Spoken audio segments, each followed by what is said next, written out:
Hello and welcome to another video trying to get you the very top grades. Today's focus, as you know, is the AQA Language Paper 2, and the video will work like this. I have loads of questions from subscribers which I'll present you. I will answer them with free extracts from my English language guide to the GCSE. We will occasionally dip into the mark scheme, but only so that I can make it make sense. I won't read out loads of rubbish to you. And then I will guide you to any videos on my channel which I think might be useful. Right, Amamba says, are you allowed to start the paper in the reverse order? So do question 5 first and then 4, 3, 2 and 1 last. Or will this confuse the examiner? So yes, you are 100% allowed to do that. I strongly encourage you to do question 5 first.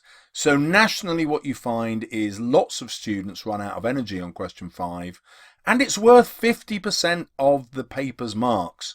So you'd be crazy to leave that till last. It's much easier to get big marks and fill your boots with confidence doing question 5 first. Some teachers also recommend reading the extracts for question 4 first, because they often give you a springboard of ideas, and that I think is really useful. If you're a student who's probably operating at a grades 3 or 4 or 5, reading the extracts before doing question 5 is a really useful way to approach the exam, because there may be some ideas that you can steal. This will not confuse the examiners because they never mark a whole paper. What happens now is that your exam answers are scanned into a computer and they get a page like this with an answer on it and they mark it, and then they read someone else's answer to the same question. So examiners now specialise in particular questions. They don't read your whole paper. Let's find out which punctuation will get you the top grades. Emily Champagne says, we've been taught to include literally every punctuation type, but I've noticed that the higher level answer doesn't seem to include much. Is it necessary to get a higher SPAG mark? And my reply to her was, no, in the same way that really good novelists don't include every type of punctuation. This advice is coming from your teacher who is worried about the mark scheme, which I understand because the mark scheme is a bit artificial. Consequently, I would say that these bits of punctuation are compulsory. You want to use them in your question 5 no matter what. So have a colon and a semicolon and brackets. If you've got that, you've got enough to show a range of punctuation used accurately. You don't want to be messing around with punctuation if you're not sure about it, because you might end up writing something that doesn't make sense. But those examples are plenty to get you the top grades. How do you make sure your vocabulary adds to your grade rather than taking away? An ordinary person asks, my teacher tells me to not over-depend on the thesaurus. How do I use ambitious vocabulary then? Okay, this is a really important point. So let's jump into the mark scheme. This is question 5 and the top of the mark scheme says have an extensive and ambitious vocabulary. So you think, oh right, the thesaurus works. However, register, in other words your choice of vocabulary, has to be convincing. And this is where students go wrong. They use words that they know sound fancy, but they're not really sure exactly what they mean in all circumstances. And so they end up using the word incorrectly, and immediately they drop out of level 4 because they're not convincing. Now, if we drop down to level 3, where grade 7 is in this bit of the band, your register still needs to be consistently matched to the audience. In other words, it's still got to be pretty convincing. The only time it doesn't have to be convincing is at grade 6, which is around here. In other words, if you go to the thesaurus in your head and start using the fancy words, but they're not really used correctly, then you're pretty much capped at a grade 6, not for the whole thing, but for the vocabulary choices. So, using the best vocabulary you can and knowing that it's right will get you higher marks than using brilliant vocabulary that is not quite right and is therefore only generally matched to the purpose of the piece. Now, the other reason to avoid using the thesaurus is that there are 16 marks available for technical accuracy. And look, your vocabulary appears again. You get marked twice for your vocabulary. And what you need is a high level of accuracy, including ambitious vocabulary. So it's not enough just to have the ambitious words, you have to use them accurately. So another way of looking at this is if you're just bunging in brilliant words but not using them properly, you actually get capped twice at grade 6. So it's much better to use the words that you already know. Use the best ones you can, but don't think, oh, this one just sounds awesome, I'll bung it in. It doesn't work. You've got to know the meaning of that word and use it with the correct meaning in your writing. Do you think memorising a bunch of ambitious vocab so I can use it in my answer would be a good idea, or do you think it would be a waste of time? Well, with question 5, there is some ambitious vocabulary which you know will come up again and again. So because question 5 is always going to be an argument of some sort, these connectives are always going to be useful. So using however, alternatively, although, and instead will force you to write an argument, and that will force you to get better grades.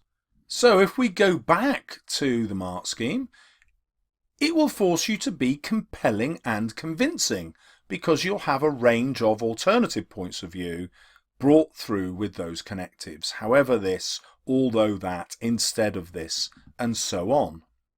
And using all of those will show you have a range of convincing and complex ideas, and better still, if you start your paragraphs with those words, it will fluently link them.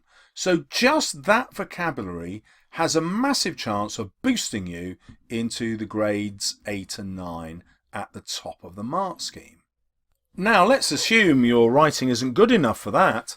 Well, it's still going to have a range of clear connected ideas, and you'll have coherent paragraphs with, they call connectives, discourse markers. So just using those connectives properly will get you at least into the bottom of grade 7. So that vocabulary is so important and so simple. There aren't going to be many of you sitting here thinking, do you know what, I don't think I can use those 4 words. Yes, you can. Now these words are slightly different. I've tried to list vocabulary that you would be able to use whatever the question. Now if I introduce a word to you here that you don't know, do not panic. If this is before the exam, just ditch that word, don't worry about it because you won't use it properly. If this is weeks or months before the exam, look some of the words up. But catastrophe, you will all be able to use that. Injustice. This one, utopia and dystopia, probably you will know from your literary studies, your studies of literature. They're super useful to use. Always write about the effect on society because that gives you a more convincing argument. The other thing you want to do is imagine what society will be like in the future as a result of whatever you're arguing. So using the word future will force you to think in this convincing way, explaining why your idea will make a massive difference to hundreds of thousands or millions of people. To call something ridiculous, you can use the word preposterous, nihilistic if you know what it means, inhumane, which you probably know, Machiavellian you'll know if you studied Macbeth, but don't worry if you don't. To call the present state of affairs a tragedy or a comedy of errors is a really good one. Comedy of Errors is also an allusion to Shakespeare. He wrote a play called The Comedy of Errors. And examiners will appreciate the literary allusion. Also, you can talk about the fatal flaw in somebody's argument or call it a hamartia if it's about a person. Those of you who have studied Macbeth will know what that is. And then 2 phrases which you can definitely use. You can talk about social inequality, so the idea that the poor get poorer and the rich get richer in some way, or hopefully what you're proposing, social equality, you're bringing people together so that they are more equal rather than less. And then that has prompted me to think, well, if you're writing about society, then these two words, discrimination and prejudice, would also fit exactly to any question that you get. So those are my top bits of vocabulary. Only choose the ones that you know. Don't stress about the ones you don't, because there's plenty there, and if you only use 3, you'd impress the examiner. Use them. Doctor says, how much high-level vocab needs to go into each paragraph, at least, in question 5? Well, the examiners don't think that way. And so the advice that I'd give you is use the very best vocabulary you can all the time. Remember, you're not using a thesaurus here, you're just using the best words you already know, and that will guarantee you the grade you deserve. 1223. Is it better to try and include ambitious vocabulary that you don't know how to spell, or save your technical accuracy marks? Well, if you know that the word is right, you get many more marks for using that word than you could possibly lose for not spelling correctly. So if you know that the word is right, use it even if you can't spell it. How do you work out how many minutes to spend on each question? Ha ha ha ha! Says, hi Mr. Salles, how many minutes should I spend on each question? Well, annoyingly, I showed you the wrong timings in paper 1, so I'll get the right timings up now. So you have 80 marks on this paper and 1 hour and 45 minutes to earn them. Effectively what happens is that section B, your writing question, should take you 45 minutes. So in the reading paper you've got 40 marks left and an hour to do them in. So that's 60 minutes. Therefore, you want to spend 1.5 minutes for each mark. Now, when I say that, I mean that you need to do the reading while you're answering the question. Don't waste your time doing the reading before you answer the question. The examiner's advice on your exam paper is wrong. It says you are advised to spend about 15 minutes reading through the sources and all 5 questions. This is the only kind of advice that you will get from someone who's never sat the exam. Leaves you with far too little time. Worse than that, if you spend 15 minutes reading something, you will not remember it. The science tells you that. What we have when we get new information is called working memory, and it can only cope with about 4 new bits of information at a time. Once you get to more than 4 new bits of information, you just don't remember it. So this advice is scientifically wrong. This isn't just me telling you, this is what the science says. And so what I encourage all my students to do is read the bit of the extract that's important to the question that they're answering. Now, you may well have chosen to read both extracts before doing question 5, which is fine. But if you do, you should really include that in your 45 minutes, maybe 50 minutes to do question 5. So question 2 is 8 marks, which means 12 minutes. Question 3 is 12 marks, which means 18 minutes, including reading the source. And question 4 is 16 marks, which means 24 minutes, including reading both source A and source B. Now, many students don't stick to those time limits and they want to spend some extra time on the question to make sure they get all the marks. And this is the wrong thing to do. Never spend too long on a question, and I'll prove it to you here. So this is level 1, the very lowest marks you can get. But you can get up to 4 marks, this is on question 4 by the way, just by doing what's very simple and limited. And look how often simple, simple, simple and simple awareness is repeated. In other words, the first 4 marks are super easy to get, like a simple person could get them. Now, that means that your 2 minutes spent at the end of one question chasing one missing mark is a bad use of time when those same 2 minutes or 3 minutes are going to bag you 4 marks. So never spend too long on a question. Move on to the next. If you end up with extra time, then go back and check and fill in any blanks, but never run over time on a question. How can you make sure you're aiming for the very top grades without getting stressed? How do I get a grade 9? Well, on the one level, you shouldn't really be thinking about grade 9 because it's worked out like this. The 80 marks for this paper are added to the 80 marks from the previous paper, paper 1, which gives you a total of 160 marks. And then the examiners are forced by the government to do something like this. So the government says about 18% of the top students are allowed to get a grade 7 or more. So you rank every student in the country and you take the top 18%. Then out of those 18%, you rank them again and you say 0.6, about 2.6% of those are allowed a grade 9. So it's super difficult to get a grade 9, but also the amount of inaccuracy that you'll have between examiners is huge. So in a 24-mark question, trained examiners will disagree by up to 8 marks. Well, that's going to be much more than the difference of 2.6%. So you could be a grade 9 student but just not get those marks because the examiner simply didn't agree, whereas another examiner would. And I'm saying that to make you think that you shouldn't really aim for grade 9s. What you need to aim for is the very best that you can do and then see how it pans out. Now, having said that, I do have a number of guides on Amazon. So this is the English language one. And in that, I do take you through lots of ways of getting that grade 9. It doesn't guarantee it, but it tells you the techniques. And I didn't realise that Amazon have put a sale on and taken £1 off as well. Now, it's always a bit embarrassing saying go and buy my guide, like why would you? But luckily, Amazon offer Kindle Unlimited and they offer a 30-day free trial.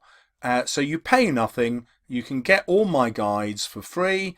And then if you love it, you can stay on £7.99 a month, but you don't have to do that. You can cancel any time during your first 30 free days. And I don't mind that because Amazon give me a little bit of money for introducing you. So I get some money and you don't pay anything, but you get all my expert advice for free. What are the chances of us getting an A star or a grade 8 and 9 if we use your videos? Well, I don't know, but what I'm pretty certain of from the research I've done and also the hundreds of comments I get is that my videos constantly show you the techniques to getting grade 8 and 9, which you might not get elsewhere on YouTube. And because I constantly show you those techniques, I do think that you will dramatically improve your grade. At the end of last year's exams, I polled my community and 734 students wrote back, and this is what they said. 40% of them thought they got at least 2 grades higher. So this year I'll ask again, but I'll also have 3 grades higher and 4 grades higher because I'm really interested to know how many people absolutely smash the exam in their opinion because they watched my videos. But 40% thought they'd gone up at least 1 grade and another 40% at least 2. I think that's pretty good. What tactics should you consider for the order of your answers in the exam? Okay, the order in which you do the questions is a little bit more of a problem. So I'll give you my ideas and then you can make a decision. The first thing I should say is just before the exam, you shouldn't necessarily change the order that you've done in the mocks. You need to be confident in the order that you've done. If, however, you're getting results that are much lower than you expected or wanted, then you should consider a different order even before the exam. And if you're watching this well before the exam, then you definitely should consider not doing the paper in the order it's written. So let me explain. Because you get more and more tired as the exams go on, you should answer the question in reverse order, because that way you get more of the marks more quickly, because each question is worth gradually more marks. You will score more marks this way. It will feel scary, so you should practice it first, and I recommend it in your mocks. However, there is another alternative that makes reading the texts easier. And so there you want to concentrate on all the questions which ask you to read one text. Do those first before the questions that ask you to compare two texts. So if you're doing it that way, the order would be 5, 1, 3, 4 and 2. And as I mentioned earlier, you might want to read both texts for question 4 first before doing question 5. So for me, the order which takes you most gently through the exam and builds up your confidence is this one. Question 5 first, where you bag 50% of the marks. The easy question 1, where 90% of the country get full marks. Then question 3, which is on one text. Then question 4, which is on two texts but gets you many more marks than question 2. And then question 2, which is on two texts. So that would be my recommended order. But remember, don't just say, right, I'll do that, never having tried it before. Only do that if it makes total sense to you and you're not getting brilliant marks already doing it questions 1, 2, 3, 4 and 5. So for which questions do you need to know about the author's purpose? Jake Kaplan asks, should you constantly refer to the writer's purpose in questions 2, 3 and 4? Well, that's a brilliant question. Let's look at a sample question 2. So the things to see and do at Glastonbury Festival and Greenwich Fair are different. Use details from both sources to write a summary of the differences. Well, you'd think, no, I don't need to write about the author's purpose there. I'm just writing about the differences. About what? Oh, about what there is to see and do. Okay. Well, the difference about what to see and do is factual, isn't it? There's nothing to do with the writer's purpose. Oh well, unfortunately, there is. So if we come down the mark scheme, you have to be perceptive. You have to give an interpretation. Well, how do you interpret facts? Like, what's the big deal, exam? How do I do that? Well, actually, what you do is this. If we look at the examiner's suggested answer, you have to ask yourself, well, what's the writer trying to show? So here the writer is trying to show that it sounds like disorganized chaos, or it's trying to create the element of confusion. Or when the bands are described in the other piece, it's sounding as though it's more organized. This is creating a particular atmosphere. So what you have to do is ask yourself, what's the writer's intention here? What does the writer want the reader to think? Even on question 2, which doesn't ask you about the writer's opinion and in any way, okay? But trust me, it's in the mark scheme. You've got to be perceptive. Therefore, you've got to give interpretations. Therefore, you have to talk about why the writer has said this thing is as it is. In question 3, you will always get this word, how.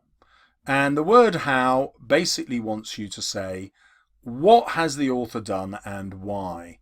Okay, so that is the author's purpose again, because the author's purpose might be to make you feel sad, angry, passionate, amused, whatever it is, but it always comes down to the author's purpose in question 3. And to prove it, we've got that word perceptive again at the top of the mark scheme. And then if we jump to question 4, compare how the writers have conveyed their different views and experiences. Well, anytime you're talking about the writer's views, that will always be about their intentions. And again, if we just come down to the top of the mark scheme, oh look, those 2 words are there again, perceptive and detailed. And just to prove it, compare ideas and perspectives. Whose perspectives? Oh, the writer's. So that's always the writer's point of view and the writer's intentions. So hopefully that's persuaded you. You're going to write about the writer's point of view and purpose in questions 2, 3 and 4, even if, and this is important, even if the question doesn't ask you to, because the mark scheme stays the same and the mark scheme always does ask you to. So what are the ways to revise for GCSE English language? YouTube 2 again asks, how would you go about revising for English language? Well, I'd go to your teacher and I would do all the past paper questions. That's the easiest way. And I'd only do the questions that you weren't happy with your answers on. And if you were prioritising, you'd just do question 5 and question 4 because they're the ones that carry by far the most marks for the whole paper. And you do as many question 5s and question 4s as you can bear in the time that you've got, and try and mark them yourself and then get your teacher to mark them as well, because that will teach you if you're judging your own work correctly. Now that's important because you can get to a certain level of marks and say, well, I'm happy with that. I'm not going to keep going at this. I'll go off and revise physics or something. Those are the best ways. And the other way is to pick a writer that you think is really good and imitate their style. You know, try something in the same style as theirs. And then obviously, unsurprisingly, I will suggest that you use YouTube videos or indeed reading my guides for free. But on their own, that's not the best way. The best way is then to try some writing or a question, having watched the advice or read the advice. Amber Tapley, are there any good tips I should follow for revision other than practicing the paper as a whole? I don't want to do the same method over and over again, which doesn't guarantee a level 7. Your best bet there is just to try loads of bits of writing. But to keep you interested, do it on topics that interest you. Find stuff you're passionate about and write about those. And even better, read them out loud, because when you perform them, you'll suddenly get a sense of what really works persuasively and what doesn't. Perform them in front of the mirror, or film yourself doing it, or do it to your parents or your friends, whatever it is, and then get someone else to mark it. That's the best way, and it's fun. Lightning Boy 33 asks, please could you highlight some of your most useful videos for revising English language papers 1 and 2? The easiest way to do that is to go to YouTube and type in Mr. Salles language paper 2, and then you can see the number of views each video's got. That's 50,000, 32,000, 36. That's obviously new, and it's not the language, it's literature. That's language, 50,000, and so on. How to argue and persuade. It's a new one, so the fact that it's only had 900 views isn't too bad, and I'd do it that way. And so you'd go down and see the views, and that would also allow you to get some of Mr. Bruff's. Or indeed Mrs. Whelan. Look there, she's got 239,000 views. Now, Mrs. Whelan uses the actual exam papers, and AQA have got hold of me via email and telephone and said, look, you can't use our exam papers, they're copyrighted. So I can't do this. But they've obviously said to Mrs. Whelan, right, I'm not going to have a go at you because we haven't got beef with you. So Mrs. Whelan is also a really good place to do. She does the exam live. And the other way is to go to my channel, look at the playlist, scroll down till you get to paper 2, there you go, and then just navigate that way, and you can find the ones that have got the most views by doing that. Or I guess you could search within my actual playlists. The one that's probably going to get you most marks at this stage is the Writing to Persuade playlist and the AQA English Language Exam Paper 2. Eloise Webb. What do you do the night before? On both language exams I have business biology on the same day, which requires more content revision. Well, then I guess revise the other stuff. I would spend no more than an hour the night before doing your English, just going over in your brain what are the key things I'm going to concentrate on. Libby Hooton. What's an alternative to revision? Well, pay attention in class. The best student in the world would never have to do any revision because they would have just learned everything every lesson. So that's the best way. And the other thing with English is read a lot. The more you read, the more you know, the easier your exams are. The Anonymous Nerfer 66. How do you revise once you've watched all the vids, seen all the papers, and how do you finish in time? Get a normal watch. If you've done all the papers, relax, you've done as much revision as you need, you're ready. Devastator 252101 asks, hey Mr. Salles, what books could I read now that are written in this kind of style? Most novels I find are too prosaic. Well, my top author of all time is a man called Kurt Vonnegut. I absolutely love him. This is his most famous book and probably my favourite, Slaughterhouse-Five. But you know, scroll across, he's written a huge number of books, and every single one of them is awesome. He makes you laugh, he makes you cry, and he makes you think. Here come all your questions on question 2. Roro Arif asks, for paper 2, question 2, how much shall I write for the summary and how will I write it?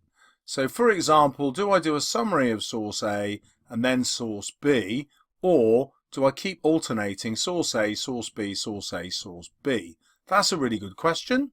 So in theory, it doesn't matter which one you do, just do the one that you feel most at home with. If we go to the specimen paper and look at what the examiner has written as a model, they haven't actually written it as paragraphs, but effectively we've got this bit which deals with Greenwich and then this bit which deals with Glastonbury. So what they're going for is one big paragraph on one big paragraph on the other, and I guess you then have a number of different paragraphs. So they're going for the latter option, one thing about source A, then another about source B, another about source A, and another about source B. Or, given that this is only 8 marks and 12 minutes, that may be what they're expecting for a whole answer. We double check, the examiner says, look, this is not a complete response. So now we've realised that the examiners at least are thinking in this way: paragraph on source A, paragraph on source B, paragraph on source A, paragraph on source B. But actually I don't think it matters. As long as you keep summarising and comparing, you will be fine. And that's the same as this really. What's the best method to compare? And it really does come down to practice. The advantage of doing it this way in separate paragraphs is that you will make sure you compare all things. Whereas if you just write, you know, one big block about source A and then you write a separate big block about source B, you might end up writing about source B here but forget to compare back to something in source A. So on balance, I think doing it in separate paragraphs rather than 2 blocks is the best solution. Thank you for that question. How do we infer? Well, I've dealt with that elsewhere. Muna! On question 2 and 3 of language paper 2, do we talk about the audience and the readers? The answer is, for question 2, no, you don't have to talk about the readers. But question 3 will actually refer to the reader. And whenever you're writing about the effect of language, well, who is that effect on? It's always on the reader. So you definitely do it for question 3. Amelia Ikpe says, can you do a run through of question 2? I really struggle with these questions. Also, I never understand what they mean by the writer's attitudes. Please help. Well, the writer's attitudes are not something deep and mysterious. They're actually really easy for you to discover. So whenever you read anything, you think to yourself, what is the writer trying to make me think? And if you decide that the writer is trying to make you think anything at all, that will be the writer's attitude. So they'll either want you to be for something or against something, really. That's pretty much it, isn't it? So what are they in favour of and what are they against? What does the writer make you think? And that's just a gut reaction. There isn't like a checklist of stuff that the examiner is after. Don't worry about getting the right answer. Whatever you think must be the right answer because the writer made you think that. And then your marks are for how well you explain that. For question 2, my guide recommends this. Use this phrase. There are similar things about, and then whatever the keywords in the questions are, in the 2 extracts, but they have a different emphasis. In writing about the emphasis, you will always show that you are being perceptive. So one writer might emphasize that something is particularly challenging, whilst another writer might suggest that it is challenging but also rewarding. Now I just made that up, but as long as you think of the different emphasis, you will be able to come up with something that gets you the marks.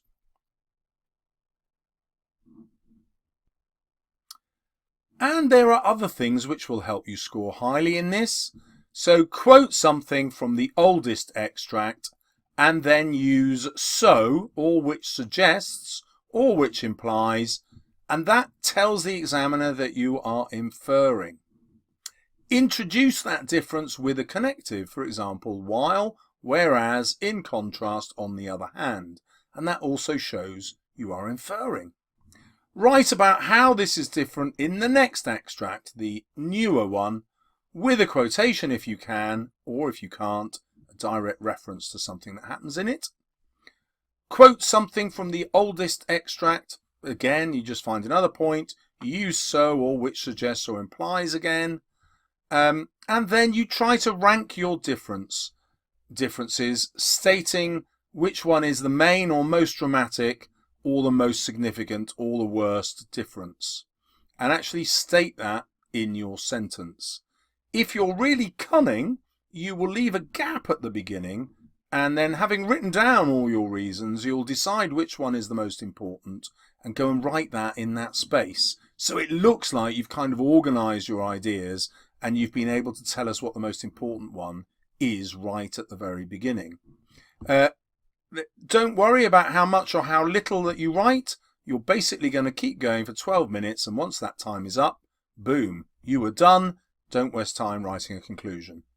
What does embedded quotations mean? I hear you say it a lot, but do not fully understand what it means.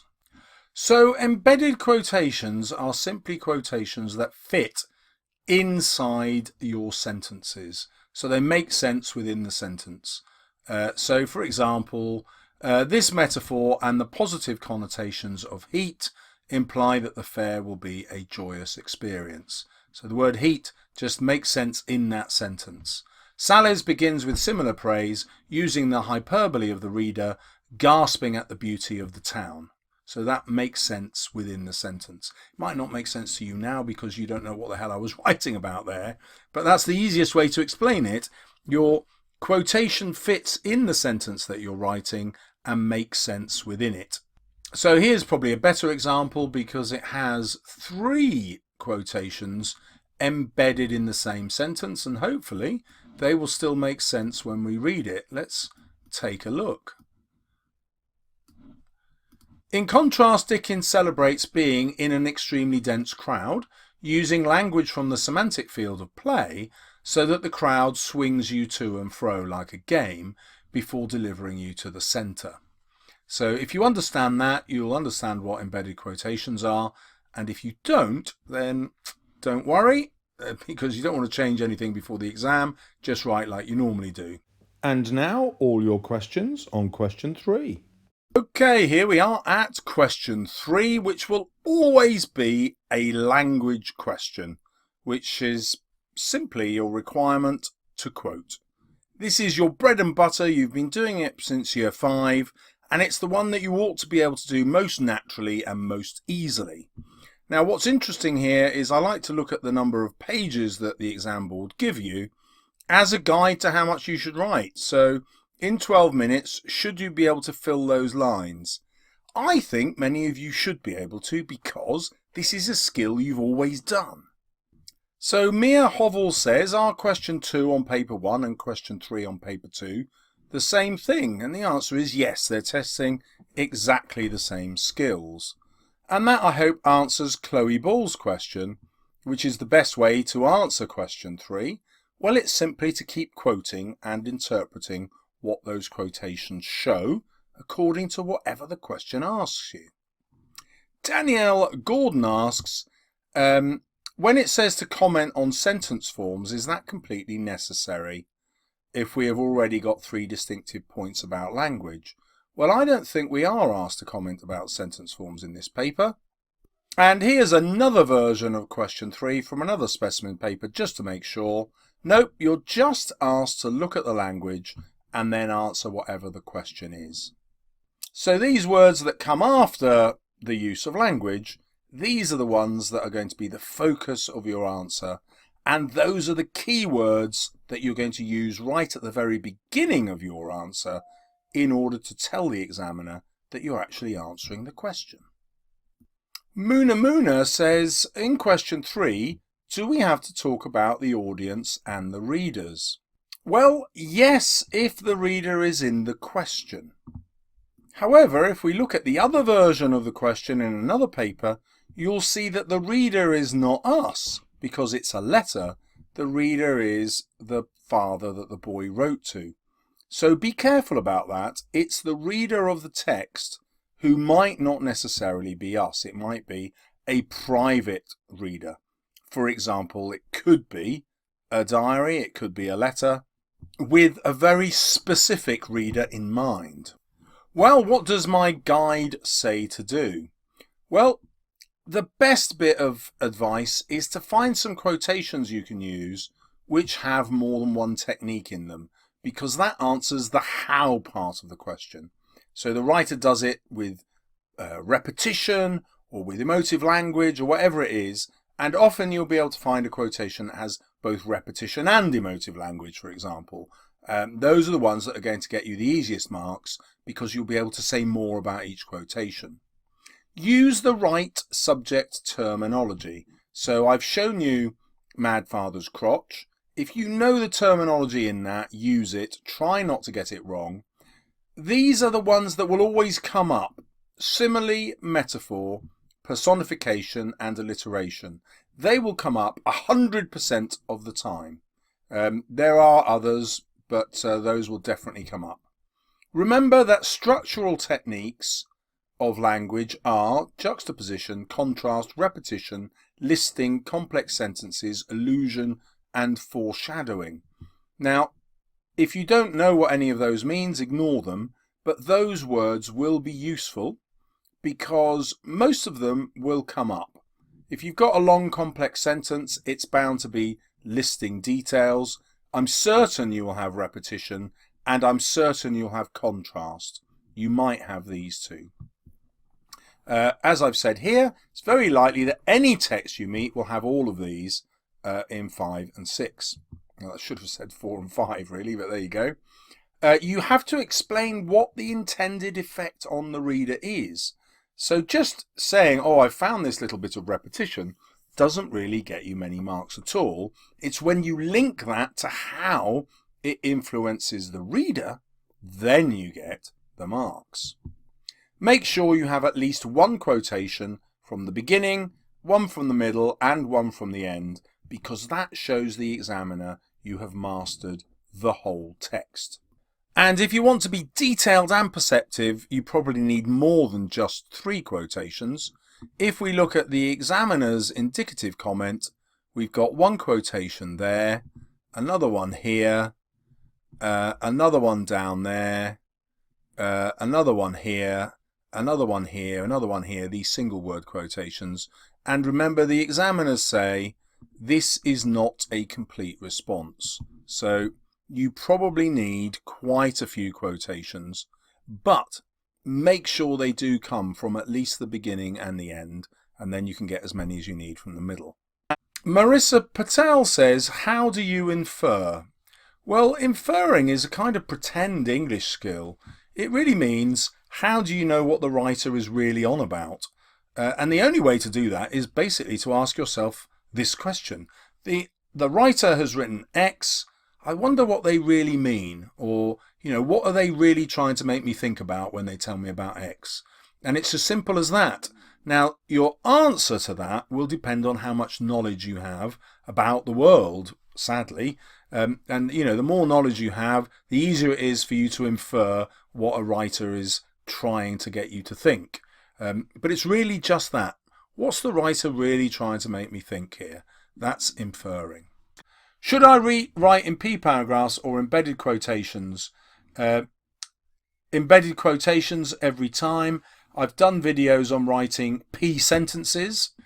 So if you go to YouTube and type in Mr. Salles P sentence, these two videos come up, which teach you exactly how to write in P sentences.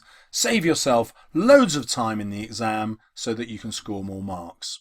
August XX, Big Kiss, Little Kiss, what do you think are the best structural and language techniques to identify in order to get a grade 8 or a 9? Well, the one that I would always go back to is contrast and juxtaposition. And if you're writing about that, you'll always be getting high grades. Here comes question 4. Right, question 4 is a very similar question really. It asks you to look at both sources, which makes it more difficult. And then it asks you to look at the writer's attitudes, or the attitudes the writer's describing. It asks you to write about the methods, which basically means all those rhetorical techniques which I've put together in the mnemonic Mad Father's Crotch. You might have learnt it as deforest, which has fewer techniques in. And you need to quote. You have to have references to the text. So actually this is exactly the same as the last question, but you're focusing all the time on the writer's attitudes. Now, because you're asked to compare, you might think that means find the similarities. But no. Compare in an English exam question means similarities or differences. Well, that's fantastic news, because what that means is you look at this text and you say, I think the writer's attitude is blah-de-blah. Here's my quotation to prove it. On the other hand, in the other text, the writer has a slightly different attitude. Here's my quotation to prove it, and here's my explanation. Further on in this first text, we now have this other attitude which the writer has, and I'm going to prove it with my quotation and my explanation. And then let's compare that to text 2. Oh yes, that has a completely opposite attitude to the same sort of thing. And so you just go from one text to the other all the way through. It's actually a really simple, easy, mechanical process. And you do it as many times as you can for your 16 marks, which you remember is 24 minutes. So let's now look at your question. August XX, Big Kiss, Little Kiss. How do you write the summary question? Well, I've already just answered that. That's good. Do you include quotations in it? Yes, you do all the time.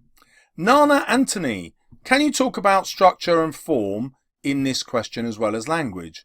Yes, because the question is about methods, and therefore many of the methods might be about structure. For example, contrast, repetition.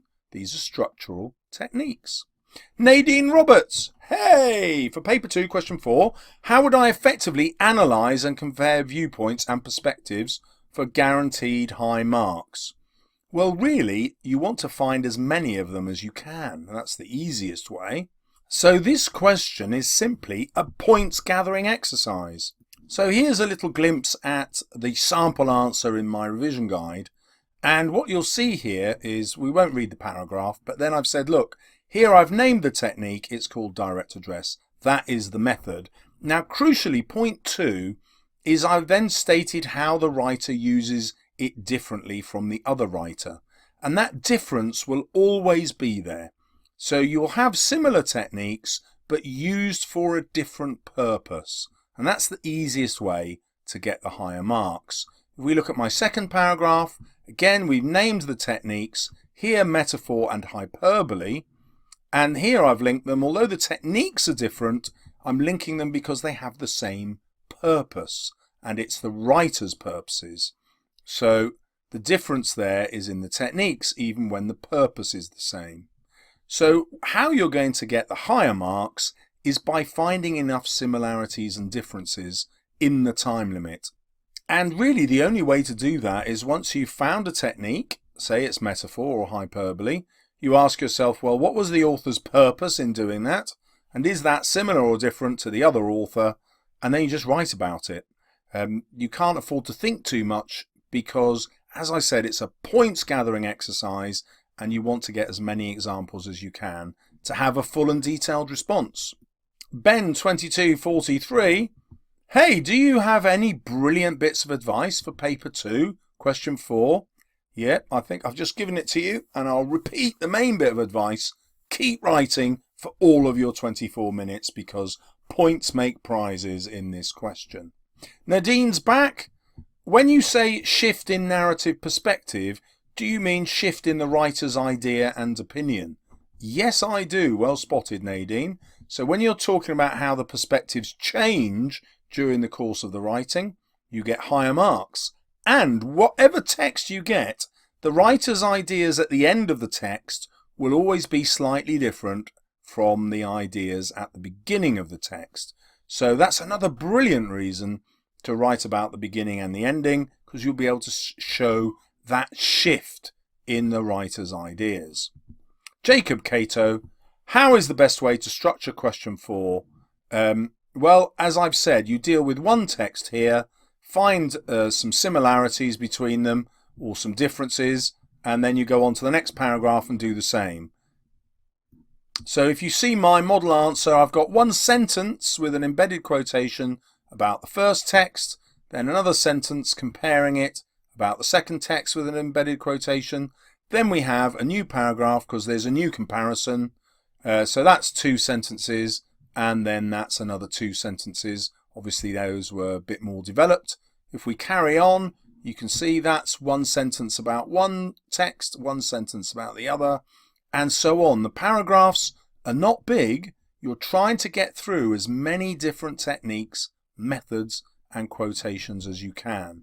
This isn't a question where you waffle on and on interpreting the quotation. No, what you want is to get as many methods in as you can and comparing each time to the writer's purpose. And that's what I mean when I keep banging on about this being a points gathering exercise. And then that final reminder I've put in the guide, make sure you've written about the whole text of text A and the whole of text B by looking at the endings. So tactically, don't wait to the end of your answer to do that because you might run out of time. Do it early on. You could even start with the endings, although that's slightly rogue. But anyway, deal with the endings earlier in your answer so that you will be able to show the examiner you've considered the whole text. How does the mark scheme work? That's a good question. So let's look at question 4 in order to teach you this. The mark scheme is just full of stuff and you might not understand half of what's in it. But the good news that you will understand is the examiners mark it with this column. And they basically say, well, do I think this is perceptive and detailed? No, I don't. Okay, let's go down to the next one. Do I think it's clearer and relevant? Yes, I do. I think it is clear and it is relevant. Okay, how many of these things does it do? So it then goes to the next column. Oh, I think it does most of those. All right, it's going to get one of the top marks. No, I don't think it has many of those. All right, it's going to get one of the bottom marks. Right, let me just check. I'll read the examiner's kind of sample bit to see how close this candidate I'm reading is to that. But the most useful bit is actually these 2 or 3 words in that column. And they basically decide on a gut reaction there and then just check which particular mark to give by looking at the other columns. That means if you're self-marking, it's really easy for you to come up with a grade. Because it's really easy for you to say, do I think my answer is clear and relevant, or really I've only made some attempts? It's not hard for you to do that. Well, I'm super impressed that you've made it this far. Right, now we come to question 5. Question 5 will always be a boring topic, and the reason for that is everybody sitting the exam will need enough knowledge in order to be able to write some sort of argument about it. So this example is about homework. My top prediction from this is that the question will either be about your parents' attitude to something, or it'll be about technology, you know, social media, that sort of thing, or it'll be about the environment. So parents, technology, the environment, those are my top predictions. They're not very interesting, and therefore you're going to make the task interesting for yourself by constructing an interesting argument from the point of view of an interesting persona, and that's it really. You need to dig deep here and get your entertainment in the kinds of arguments you're putting forward, and the methods that you use. Remember, those are the rhetorical devices that you might have learnt of as De Forest, and which I teach as Mad Father's Crotch. Sumaya Akhtar asks, do you have to write an introduction and a conclusion? If that's appropriate to the kind of writing you're asked to do, and I'm going to guess that in 99% of cases it will be. So yes, you do. My teacher has approached it in terms of common sense. She has said that creativity doesn't matter as much. Is this true? MZY17. Well, I think what your teacher is focusing on here is that you are putting forward a really convincing argument. And your teacher has interpreted that to say, well, that's just how well you use your common sense. What ideas do you put forward? And you've got to get your argument right first before you can get the marks. It's no good having loads and loads of methods if your argument's rubbish. And so I completely get where your teacher's coming from there, and they're right. So if we look at AO5, that is your content and your organisation, isn't it? However, when we move across, we can see that actually there is quite a bit of creativity in your varied and inventive use of structural features and this idea of having sustained crafting of linguistic devices. So I would say half of your marks are also available for how creative you are in your sentence structures and your language and your use of these persuasive rhetorical techniques.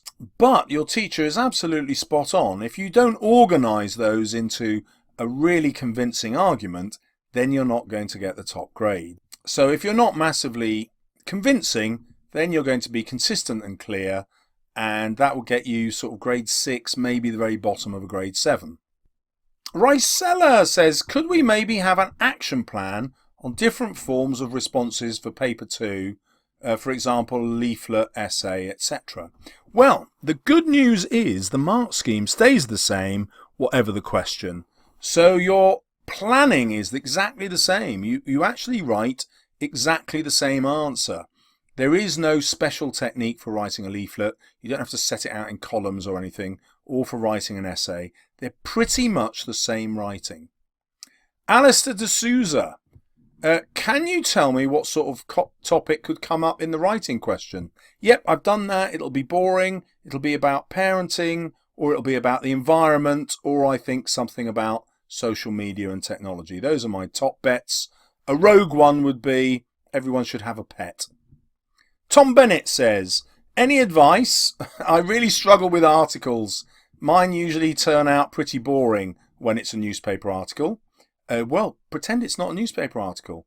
Write it as something else. Because as I said, whatever the kind of writing they give you, that's really just an excuse to make you write. The examiner doesn't really care.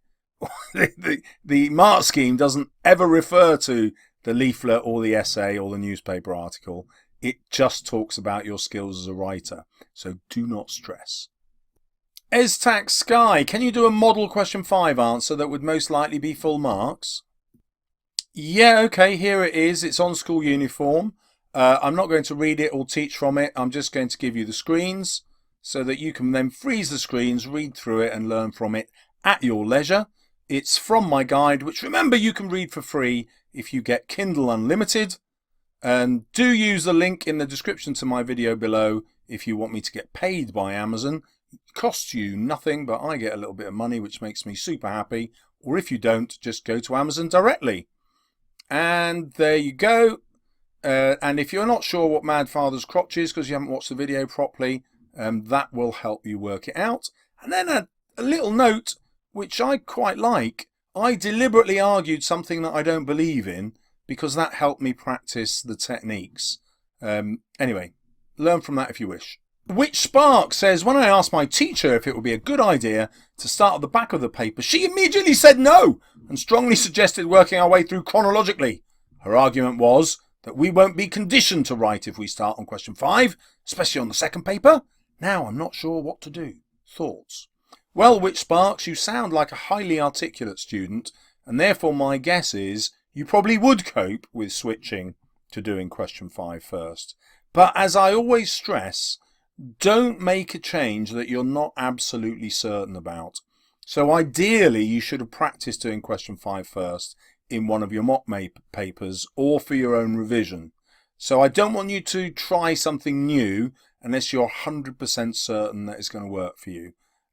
Or if you've been doing it last and getting bad results from it, because, if you're not getting the results you want, then it's worth changing. I would 100% teach all my students to do question 5 first.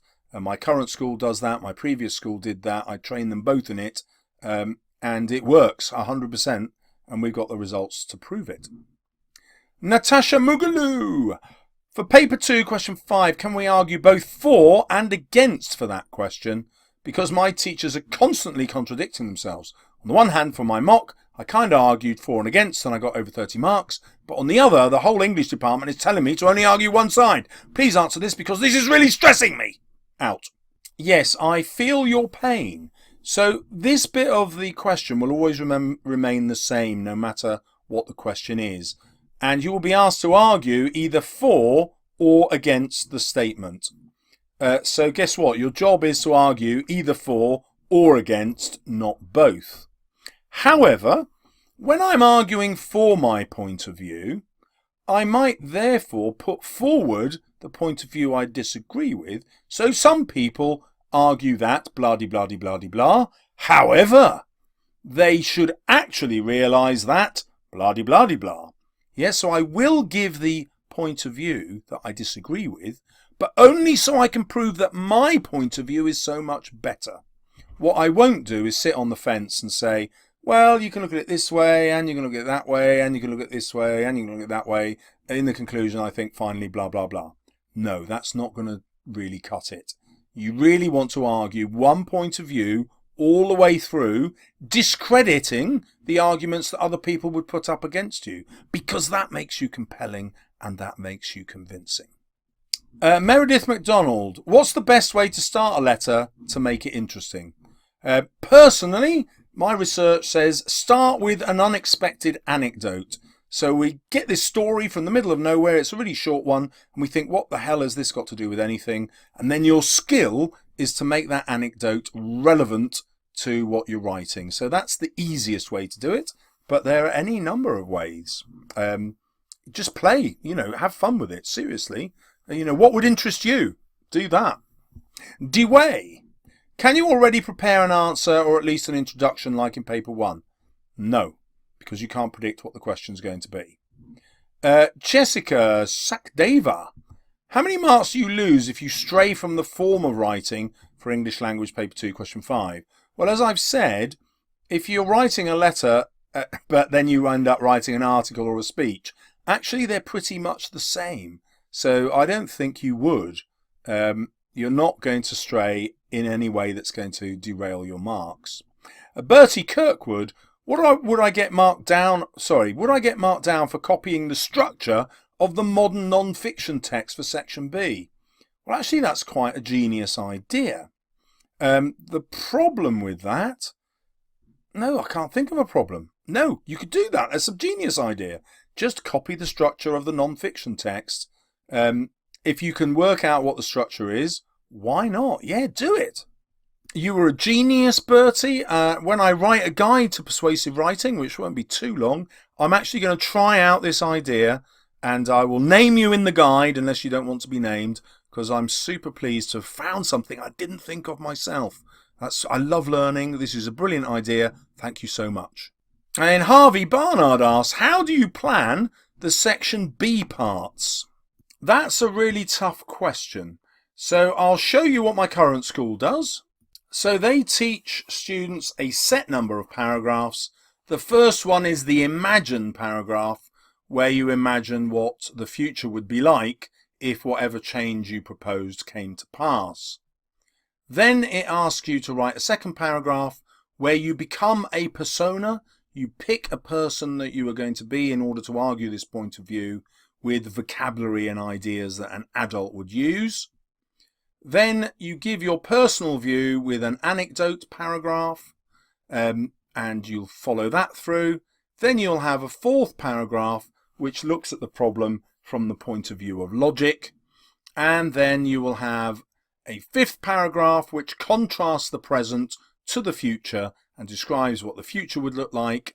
And then it has a final paragraph which mimics the structure of the first paragraph and comes back to that idea of the imagine. They've gone even further and suggested the kinds of sentences that you want to use in each paragraph. So I'll just leave those for you to play with if you want to. I will probably make videos on this in the future, but this is much more detailed than I've got time for now. Now, it's really difficult to do that planning technique in an exam. It's something you've got to practice beforehand. So if you're simply looking at the exam, my planning technique is the 5 whys. So let's imagine that you do get this rogue question about it being a really great idea for children all to have a pet. Well, you'll notice from that Kingsdown method that they want to get their students to the position where they're writing about the future, because that's where you'll get the most compelling argument. So I start with my first why. Why would this pet idea be good? Because it helps children learn to care for something more helpless than them. Oh, great, but why would that be good? Okay, well, this will mean that as they grow into adulthood, they're likely to be more caring to others and to future partners, creating a kinder society. Oh, fascinating. And why would that be good? Well, because adults who are kinder to each other are more likely to stay married longer before getting divorced, if they do, and they're likely to bring up the children with more love. Well, great, but why is that good? Well, that will be good because it will create a whole new generation who are spreading kindness, not just to each other, but they will also have developed a strong bond with animals and will want to do as much as possible to preserve dwindling habitats in the world, preserving these for future generations. Great! Why is that so good? Well, it will teach the younger generation that they have a real voice in changing society for the better, as we have begun to see with Greta Thunberg, the teenage activist placing climate change on the world agenda. So I went from pets to saving the planet in 5 easy steps. I hope none of my arguments seem ridiculous, each one built on the last, and I did it simply going through the 5 whys. Now, obviously, I've just banged these reasons down. I haven't thought about my methods and the kind of language techniques, but in terms of organising my argument, it's now super easy to do. I don't have to plan my ending in advance. I don't know where it's going to end, perhaps. Or I might decide that, do you know what, whatever the question, I'm going to try and end up saving the whole world. It's up to you, but the 5 whys will always work 100% of the time. Molly asks, what are the best ways in order to make the examiner laugh in your creative writing piece? I feel as if it is the best way of getting marks. Well, actually, it's a really high risk way because you're 16 years old and the examiner is an adult, and naturally you will experience life differently and therefore have a much different sort of sense of humour. So, for example, in this video, I play a comic book hero in a way that students might find amusing, but adults definitely wouldn't, you know.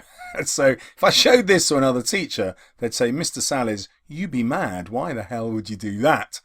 However, I don't care. I'm willing to use my childish sense of humour. But my point being, in an exam, the humour that you use and you think is funny, an adult probably wouldn't. And so humour is high risk. The closest childlike humour, which adults would still find amusing, is actually Jeremy Clarkson. And if you can find any articles he's written for the Sunday Times or the Times newspaper, they are gold dust. His books are available in every single second-hand bookshop in the country. Go in, spend a quid, and you'll get some brilliant satire. Now, if you know what satire means, use that in your humour. If you don't know what satire means, you can read a little bit of Jeremy Clarkson. So this article is recent. It came out on the 1st of June. It's about football. Well, you're probably not in the least bit interested in football. That doesn't matter. I'm going to come down to an article about cricket, about which I have absolutely zero knowledge and even lower interest. Here he talks about cricket was invented nearly 600 years ago, and this week, finally, something interesting happened during a game. A man called Ben Stokes, who was lounging around at the edge of the pitch in a pair of blue pyjamas, suddenly turned into Mr. Tickle and made what's being described as the catch of the century. I've seen it on YouTube, and it is impressive. You know when the meteorites hit New York at the beginning of Armageddon? Well, it would be like catching one of those. So that's the kind of humour that can work. So play with it if you're confident, but remember, if you use humour that doesn't work, then that does limit the quality of your answer. Joes says, for question 5, does it matter if there's a lot of crossing out? Like a lot? I have planned out what to write, but it's the little details that I have to change, or switching sentences around, or even ending up crossing out a whole paragraph. Well, Joe, the good news is every time you improve your writing, you improve your grade. So the examiner does not mind any crossing out at all. As long as they can read what you've written instead, they will be super happy. Because just the act of crossing out and replacing it with something shows the examiner that you're crafting it, that you're thinking about what to write, and psychologically, that's what being a good student of English, what being a good writer is. So it will actually improve your grade. And if it comes to a gut reaction, whether they're trying to decide, should I give you this mark at, say, 15 or that mark 16, they're much more likely to opt for 16 because they've seen you crafting your writing, even if it wasn't very good. OXOX Flow XOXO. What are the language devices that get you the highest grades? Well, those of you who've watched my persuasive writing videos will be familiar with my mnemonic, Mad Father's Crotch, which help you remember the rhetorical devices. Here they are. I've highlighted in yellow the ones that I think make most difference to your grade if done well. So when I've reviewed newspaper articles, I've been surprised to see that they all have an anecdote towards the start. And I didn't used to teach that until I really started to study this. So definitely having an anecdote towards the beginning of your writing works. This kind of level of over-exaggeration, which you've just seen with Jeremy Clarkson, works really well. Emotive language, any language that causes a positive or negative reaction, as much use of that as you possibly can, certainly gets you the high grades. Contrasting pairs where you say, on the one hand this, but on the other hand that. So at my school, we teach the no, just construction of a sentence. So none of this, none of that, just the other. That kind of construction, which asks you to pair one thing against another in order to show that one thing is better. And any use of emotive language to portray something as wrong, which I call creating an enemy. So you describe the thing that you don't like in such a way that it turns them into the enemy of progress, the enemy of society, the enemy of common sense, whatever it is. And so that works really well. Humour does work exceptionally well, but only if you can control it appropriately. All the other techniques work and will boost your grade. The one to avoid, I keep it because it is one that you can use, but the one that examiners get most upset about is the use of statistics, where students clearly make them up and the statistics are gibberish. So I would probably now advise students to avoid using statistics unless they are accurate, unless they actually know, or they're using them deliberately to over-exaggerate with some hyperbole. Because then the whole point of the made-up statistic is that you, the writer, are letting the reader know that you know this statistic is made up, but you're doing it for comic effect. Again, that's really difficult to do well, so unless you're confident, avoid statistics. So, best tips for creative writing, asks Matas Geroutis. Well, the easiest way to get brilliant at creative writing is to read examples. Get down to that charity shop and grab your Jeremy Clarkson or any other writer who you think is good. who write persuasive pieces, so not novelists. And once you've done that, start to imitate them. The other way I do that is I rehearse this with classes. So I'll say, right, let's pick a topic, and it might be a real one, like 16-year-olds ought to be able to allowed to vote, or it might be a completely made up one, like none of us should be allowed to ride in cars, we should all be compelled to ride elephants. Now, the advantage of that is it just forces you to think about the techniques and not the logic of your argument, and that will genuinely make you a much better writer. And then what I do with my class is I say, right, you've got 1 minute, and you've got to start your argument. We could start it anyway here. Let's imagine we did it with alliteration. So in your first sentence, you must include some alliteration. Off you go. Boom, you've got 1 minute. Write as much as you can. Some will write 1 sentence, some will write 2. Okay, next sentence you write, you must include some direct address. Boom, off you go. And they'll write 1 sentence or 2 in that minute. Right, next sentence, you must include some facts. You get the idea, and so on. So it only takes about 15 minutes to write the whole thing, maybe 20 with a little bit of time for chit and chat. But at the end of 20 minutes, you've got a really interesting piece of writing. Next, of course, you then have to go through and redraft it to make sure that everything flows together and works, because when you do each one of these, it can't be random. It must follow on from the sentence you wrote before. This is the quickest way I know of dramatically improving a student's writing. The other way, as I've said, is to read a bit of writing that you think is really good and then do your own version. So you've read Jeremy Clarkson on cricket. Well, now write about something else that you know a lot about using the same sorts of techniques. Now, if you use this checklist next to any bit of writing that you find, you will see that authors use it absolutely all the time, often multiple times in one sentence. So, for example, in my guide to the language exam, I give you a model answer about uniform. So here's my first paragraph, and then these are the techniques that I've used: direct address, emotive language, anecdote, rule of 3, contrasting pairs, metaphor, creating an enemy. My next paragraph: repetition, alliteration, anecdote, emotive language, metaphor, creating an enemy, and so on. So what you can see is that's what writers do. They just pack in as many techniques as they can all the time. So that is the fastest way I know of improving your writing: relentlessly practicing these techniques and then trying to combine them in single sentences.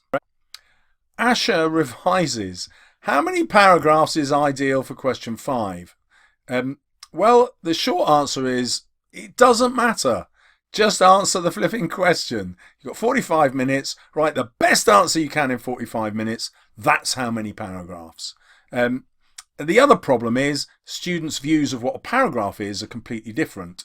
So often you'll get answers with 4 or 5 paragraphs all jammed in one text and presented as one paragraph.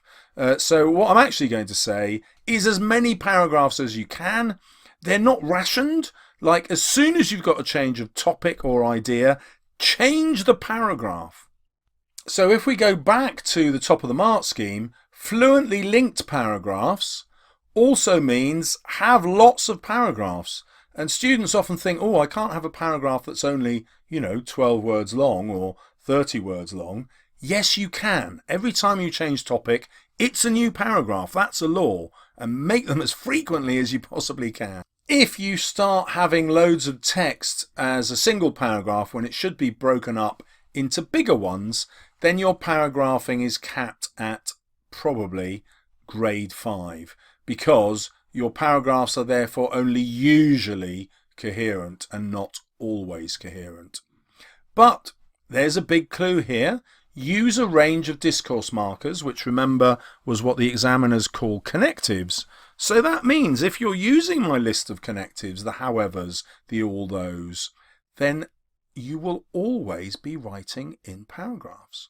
So if you do that, you'll get the marks. Not any experience. How do you sustain a tone in the creative writing? This is an awesome, awesome question. So if we go back to the sample paper, festivals and fairs should be banned. They encourage bad behaviour and are disruptive to local communities. Write a letter to your local newspaper in which you argue for or against this. So what you have to ask yourself here is, who could I be that would be able to argue this most convincingly? Now, obviously, this has to be somebody that you are. So it would be very difficult for you to impersonate King Charles, or not King Charles, Prince Charles, for example. But you might be able to impersonate a local councillor, or a solicitor, or a doctor, or a really concerned parent. So pitch it at the kind of adult you think you could write as. Do it in their persona. So it has to be a persona that you can take on realistically. So you couldn't do it from the point of view of someone you didn't understand. So if you know nothing about politics, you couldn't do it in the voice of a member of parliament, for example. But there might well be someone in your family who is a solicitor or a counsellor or whatever. Do it in their voice. You've probably been really used to hearing your parents' voices. Well, would using one of your parents' voices actually make you compelling and convincing? And that's the easiest way to keep a tone, because you kind of keep in personality all the way through. And the advantage of that is that it will stop you writing as a 16-year-old. However, many 16-year-olds are obviously very, very articulate, and you can write as yourself. But the easiest way is not to be yourself, but write as an imagined adult who has a compelling and convincing way of expressing themselves. Any predictions about question 5? Will it be a letter or an article or a speech? Well, this is the good news. It doesn't matter. It really doesn't matter what the question is. So this sample paper was about a letter, and if we look at the requirements at the top of the band, you will see that the word letter does not appear. So that's just an excuse to get you writing. This mark scheme stays the same whether it's a speech or a letter or a magazine article. Makes no difference. You're still marked with exactly the same skills. So really you're basically saying, how do I argue and persuade in this particular text I've got to write? And the ways that you will argue and persuade will be the same whether you write a letter or a magazine article, or a blog, whatever it is. You will use the same techniques. Now, technical accuracy is the easiest way to get the very top grade. Noxy09. Which is the best question to pick marks up on? Well, actually, it's question 5. Now, not a lot of people think enough about this, but question 5 has 16 marks for your technical accuracy. 16 marks is quite a lot out of 80. It's definitely the difference between a grade boundary, for sure, perhaps even the difference between 2 grade boundaries. Now, if we look at the skills of being accurate, there's nothing in the top grade here which says how much you've got to write. You just need a full range of sentence forms, and you always have to have secure control of what you're writing, with accurate spelling and ambitious vocabulary. But how much writing would you have to do to prove you can do that? Well, actually not much. In question 5, if you wrote only 150 words, well, your writing wouldn't be compelling and convincing. 150 words would be clear, but not consistent, because there aren't enough of them. But it would definitely be better than some success. So if you were running out of time and you only had 150 words, you could still get a grade 5, and possibly even a grade 6. But you could get a grade 5 on 150 brilliant words. I'm not recommending that, by the way, at all, but I want to make a point. Because in those 150 words, you could get every single one of these 16 marks. Yep, you would have, in 150 words, you could prove that you can do all of these things. Therefore, the most underrated way of getting many more marks in this exam is learning to punctuate properly and learning to write interesting sentences properly. And anyone can do that. Whatever stage you are in your revision, Anyone can go off and learn to write really good sentences and definitely learn to get the punctuation right. You know, in a couple of years' time, even the most least academic person you know in your classroom will probably sit down and do their driving test and pass the theory test, where you need 80% of the most boring book ever written, the Highway Code. And they have to remember 80% of it. And the person who you think is the dumbest in your class will remember 80% of that boring book because they want to drive. Well, that's a hell of a lot harder than just learning how to punctuate. Do it. Go and learn how to punctuate. And not only will it get you through this exam, people for the rest of your life will think you're super intelligent because you can punctuate properly. Like, it's a life skill. Go and do it. Greta B asks, how do you craft different sentence types for the 16 marks on accuracy? Well, the easiest way is to start each sentence with a different word. That will force you to write in different types of sentences.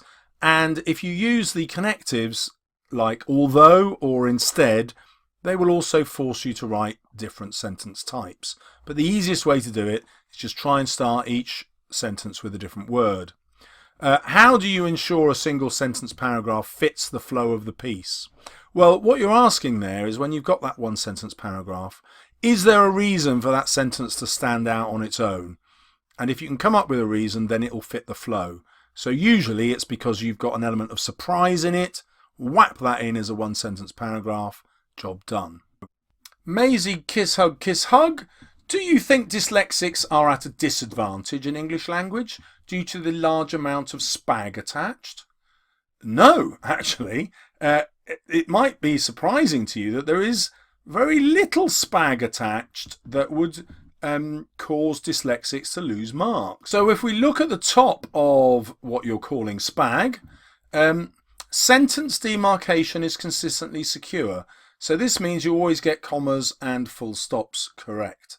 Now, someone who's dyslexic can do that. That dyslexia is not a barrier to knowing when something makes sense on its own and needs a full stop, and when something doesn't make sense on its own and needs a comma. Anybody can learn to do that. Wide range of punctuation. Well, as I said in my analogy to people learning how to get through the highway code and learn to drive, even dyslexic students will have no difficulty, no more than other people, in learning how to punctuate correctly. Now, you may have difficulty in organising your ideas, but that's not a SPAG mark. It's not covered in here. It'll be covered in content. So it doesn't disadvantage you here. Can you use a full range of sentence forms, starting sentences with different words and in different ways? Yes, your dyslexia won't stop you doing that. Can you use standard English? Yes, that's just a vocabulary choice, nothing to do with whether you're dyslexic. Will you have a high level of accuracy in spelling? No. But as you can see, that's only one bullet point out of 1, 2, 3, 4, 5, 6. So your spelling, which will be an issue, counts for very little, because the examiners read all the bullet points and then decide on a best fit. So let's imagine your spelling is really, really bad, but you've got those skills and your spelling is, only accurate at the basic level, but not with any other more complicated words. Well, they're not going to drag you all the way down to level 2. What they're going to do is kind of best fit you and say, oh, well, we'll give you a 12. Or not. They might go for this, which says at the bottom of the level, a student will have level 3 and at least one of the skills descriptors. So, they might move you up here.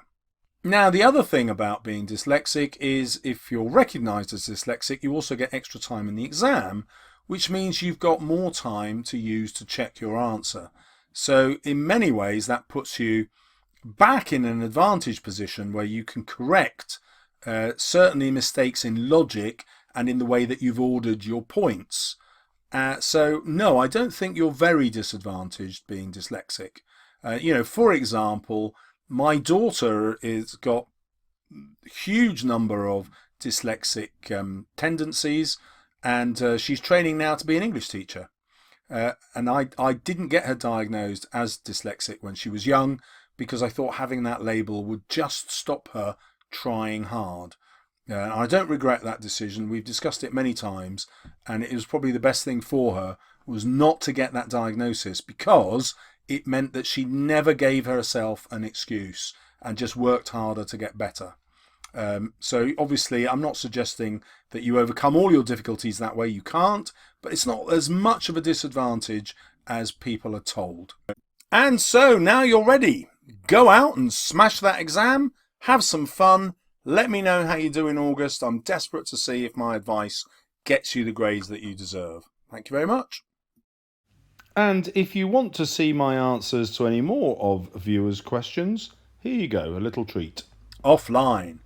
What do you think about the current education system? Well, that's a big question, and that would require a video all of its own. If you would like me to make that video, a bit of a rant, then put a comment below and I'll consider it. Lush says, how hard is it to pass? How are the marks allocated? And is there anything I can do to guarantee a grade 5?